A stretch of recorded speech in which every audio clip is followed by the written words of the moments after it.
Some of you guys wanted me to talk about this video, what's different in Romania in the eyes of a British lass. And I looked at her channel. She seems to be an upstarting YouTuber, also a ballerina who came into Romania in order to, I guess, practice her craft. And by the looks of it, like, she's integrating quite well. Right? I've been to 2 universities, and she definitely resembles a university freshman in my country. You get the laptop Starbucks combo, and with the notes, many, many notes. So the only thing that's missing, I suppose, is the hand jutsu. Like, usually freshmen, especially ladies in Romania, when they're in the first year of university, they use like a lot of hand motions, and you can see that they are very nervous when they talk. This is how they express themselves. So I don't know, I haven't seen the video yet, but if she does like the hand jutsu, then she's 100% integrated. Like, this would definitely pass as a Romanian freshman student. Differences which I found. I've been wanting to film this video for so long, like since I first came here, I had the idea of it. So as time's been going on, I've been like jotting down things which I found are different. So I have 2 categories which I'm going to speak about. That is lifestyle, and then I have a food and drink category. So let's just get started. Number 1. I have noticed that a lot of people here tend to use phone calls a lot more frequent than in the UK. I find in the UK, just so many people just use text, but here people are on the phone having a conversation, which I think is really nice because it's more real talking on the phone. So yeah, that's something that I really like. It's something that... Now, there's 2 reasons for that. The first reason is that most people that are over the age of 40 don't use keyboards very well. Like, from what I noticed, they type very, very slowly. They have difficulty in finding where the letters are situated. So they would rather just call someone rather than go through the struggle and having like the chicken peck way of typing, which my mother does. But as for me personally, yeah, I also prefer calling people, because why would I waste my time writing text messages? It takes longer. But not only that, when you text with someone, they're not paying attention just to you. Like, they might be doing something else. So when you call someone, you know that you have their attention and you can talk about what needs to be discussed, and then you can hang up. So it's a lot more efficient to just call people rather than to text. This doesn't mean that texting doesn't happen. I mean, I guess like if she was a little bit younger and she was in high school, especially like during the IRC era, a lot of people would do the texting. But now, yeah, not so much. People either use texting if it's something urgent, or they just call the person because that's what we consider to be more normal. As a matter of fact, if you were to text me more than 5 times, I would just call you to see like, what the fuck, like, what do you want? And I would just have the conversation. Because I got other things to do. I'm a busy person. If I'm not working, I'm relaxing. I don't like spending time with my phone in my hand. So if you really want to have a conversation to hang out, just say so. All right, we can go grab a cup of coffee, have a beer, do what needs to be done, and then I can come back and play my video games. I don't like being the slave of my phone so that I constantly go like click, click, click. Like, that annoys me. All right, so my experiences seems to be shared among other Romanians. Very few people just legitimately like to text unless they have a crush, and then they're sexting. But that's like a completely different story. That goes with that is that WhatsApp is very, very, very popular here. It is getting a lot more popular in the UK actually, because yeah, a lot of people have WhatsApp in the UK. But I feel like WhatsApp is like kind of the main way to communicate. Everything I'm saying this is just my observations. I'm not saying this is 100% accurate. This is just my observations. When we were looking for... Damn it, woman, get more confidence. What is this nonsense? Just my observation. Like, obviously you didn't bring the science team all over from the UK in order to study Romanian phone habits. Of course it's just your observation. But you're right. You're absolutely right. You get good observation. And the reason for this is, like, first of all, WhatsApp allows you to more easily share videos. It allows you to start conversations with multiple people. So, for example, here in my neighborhood, we got everyone on a WhatsApp group so that if something goes wrong, then we can easily contact each other. You can share pictures with these. You can share location, like let's say if a delivery guy wants to come in here and doesn't know exactly how to reach us, like we can just share on the Google Maps. But it's also advertised, and I don't think it's the case, but it's advertised as being encrypted and secure. People living during communism, they have like this thing that the government is always listening. So I suppose like that's another reason why some young people use it. Not that they have anything to hide, but it's just like it's advertised as being encrypted and secure. So there's that. And yeah, I mean, definitely WhatsApp. And the second one most used is Facebook Messenger. A lot of people, especially in Germany, like I had fellow medical students who left in Germany, and they were saying that they don't use Facebook, and they found it weird. People don't use Facebook here necessarily to post pictures, but it's also for the Messenger app. And the most important thing about it, like why we use internet communication versus, texting with SMS, is because it doesn't cost money, right? Like you can go in a mall, you can go in a park, you can go anywhere where you have Wi-Fi, and you get access to your WhatsApp, you get access to your Messenger, and you can communicate with people either via text or actually just call them on WhatsApp and you can talk to them there. I've seen a lot of people, and this is quite weird, and I just realized that I'm doing it as well, like you're using WhatsApp in order to phone someone rather than just using the normal phone line. And I think like the normal phone line costs minutes, and because of that, people don't use it. They would rather use Wi-Fi, get access to WhatsApp, and then phone someone without losing those precious minutes, which cost money. Or an apartment, they would always want to contact on WhatsApp, and the same with my dermatologist. He wants to communicate on WhatsApp. I've noticed that a lot of people use Android phones here. I feel like in the UK, just pretty much everyone has an iPhone. Obviously, there are people who has Android phones and the Samsungs and stuff, but some people do have iPhones here. I do see more Android phones like Samsung rather than iPhones. I mean, obviously, because the Android is objectively a better phone and it's cheaper, right? So why would you buy something that's less quality and is more expensive just for the brand? Like, Romanians don't want to do that. Like, we value our money and we are going to spend our money wisely. And it's not only that, like the only type of people that buy an iPhone, at least at my university, there was a stigma against them.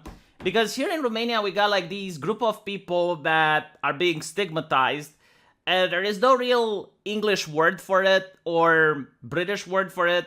I guess the closer thing you would get would be a show-off, but it doesn't really describe it. So it's these people that have very wealthy parents, and the parents are the ones that buy them expensive cars and they buy them expensive phones.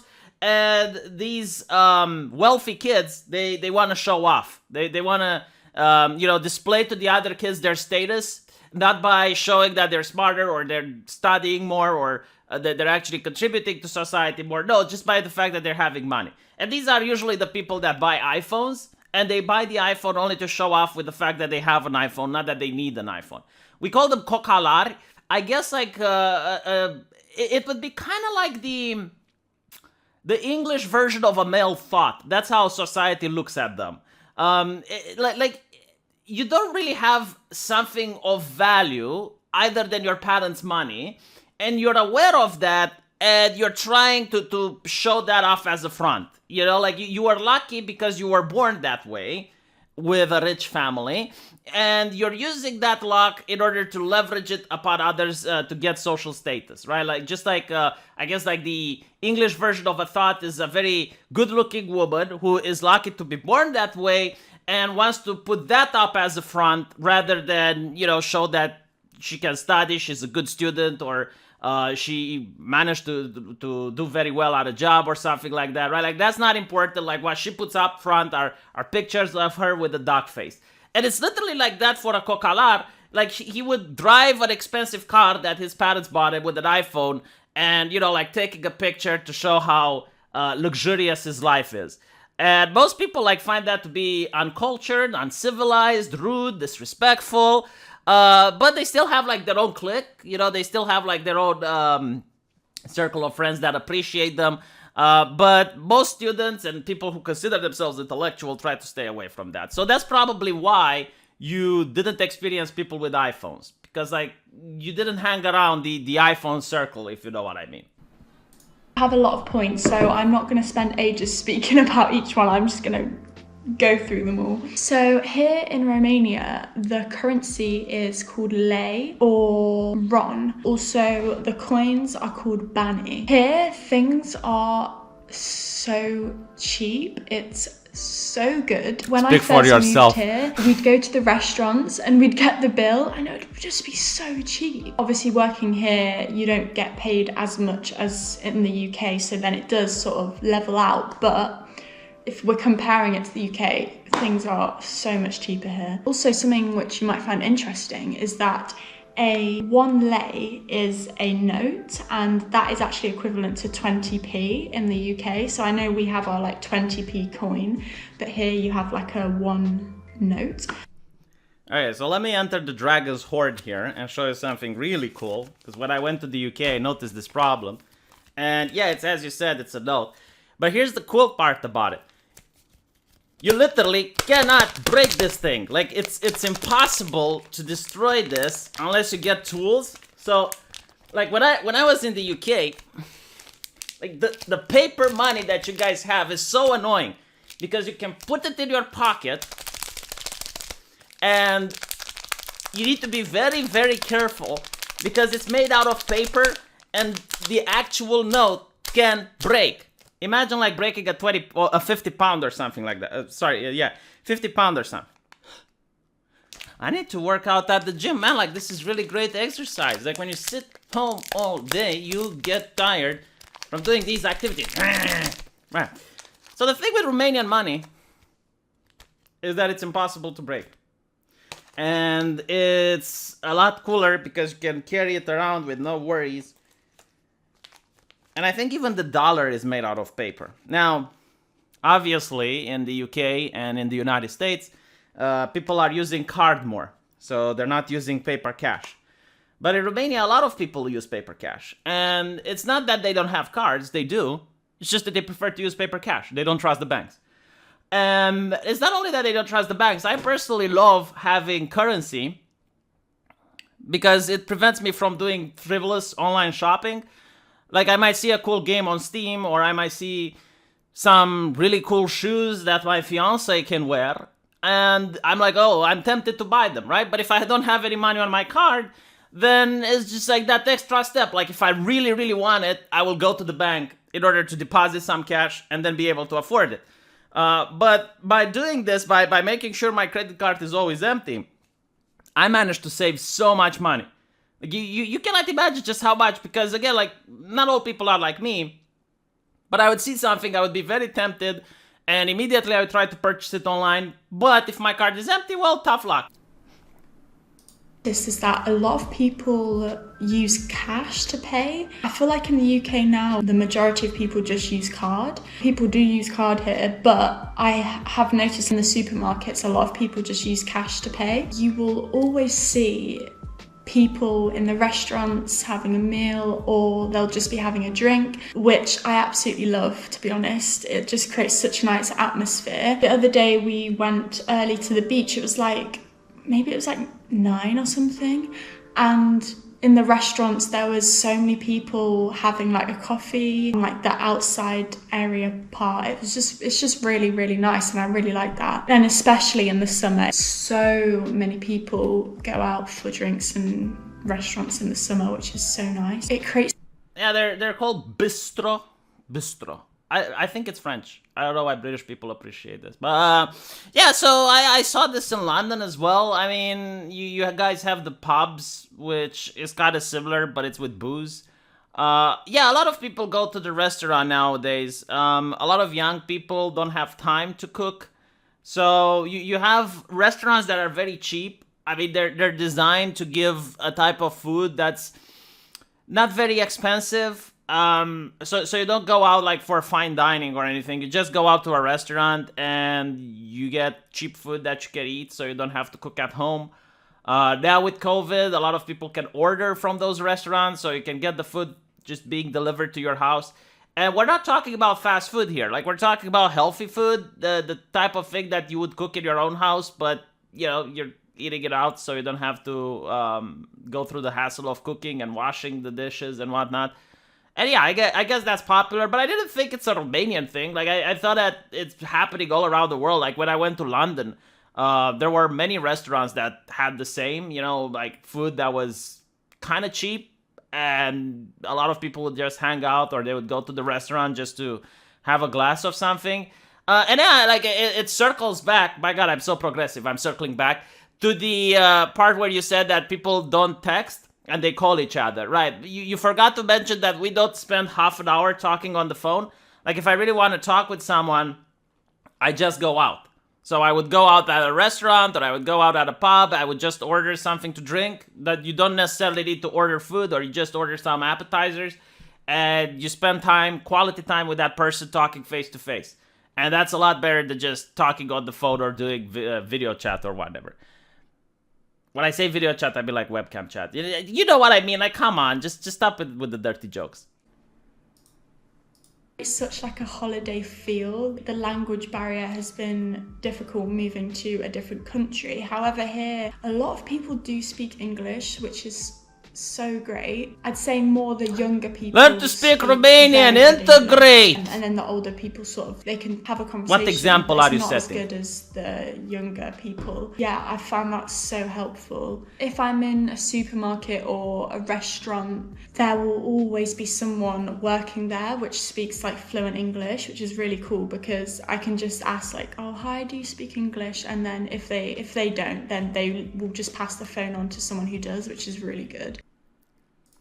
Yeah, so the thing is, like, everyone here speaks English. I remember seeing this BBC documentary, and they covered the situation with the homeless people in the capital, and they actually went into the canals, like in the sewers, in order to show how people were living in the sewers, because here the temperatures go really, really low during the winter, so the only place the homeless people can survive is in the sewers, and you had, like, kids there. 10-year-old, 15-year-old, like an entire community of people. And they were speaking English. So, yeah, everyone speaks English, except maybe like the elderly people.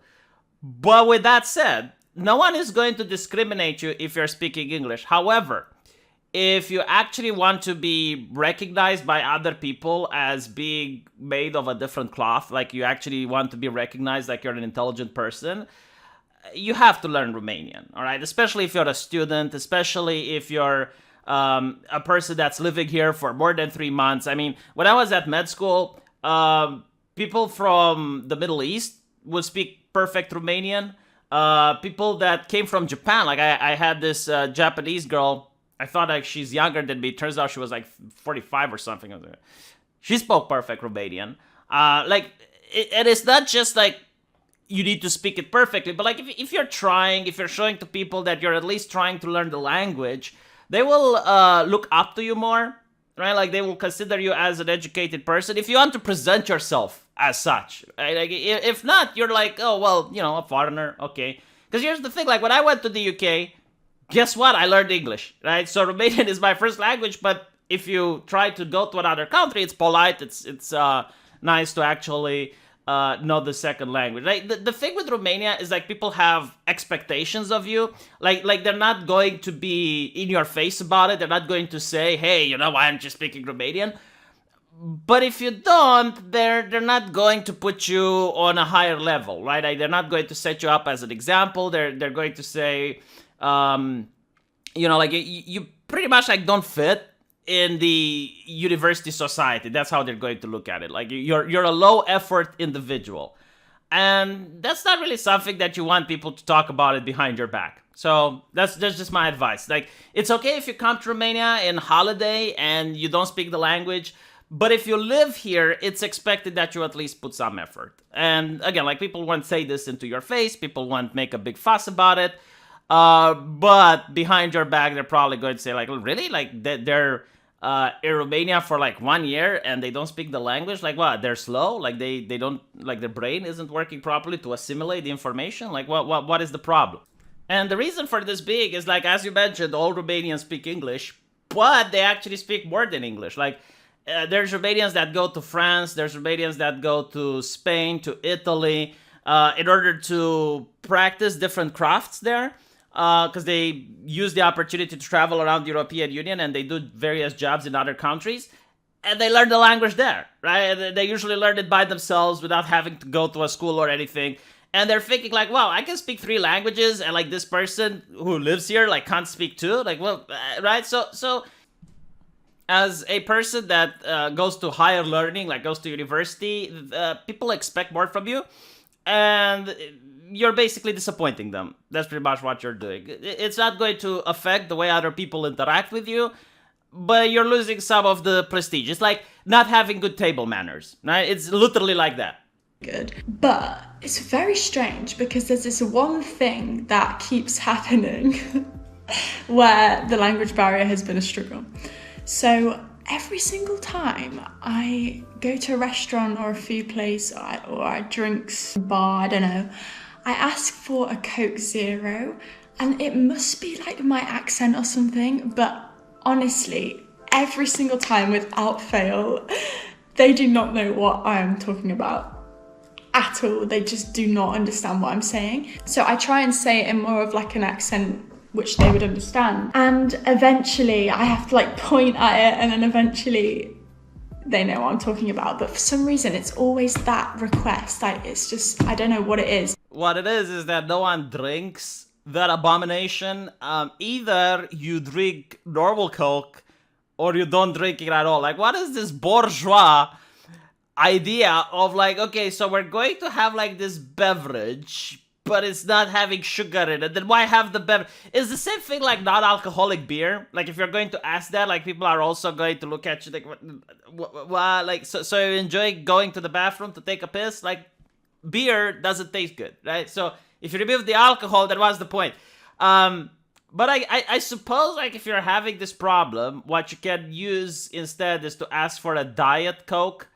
No sugar Coke, actually. That's the best example. So you can just say, I don't want the normal Coke. I want the no sugar one. You know, like Coca-Cola Zero. If you say it like that, then they will know what you mean. And they will be like, oh, one of those people.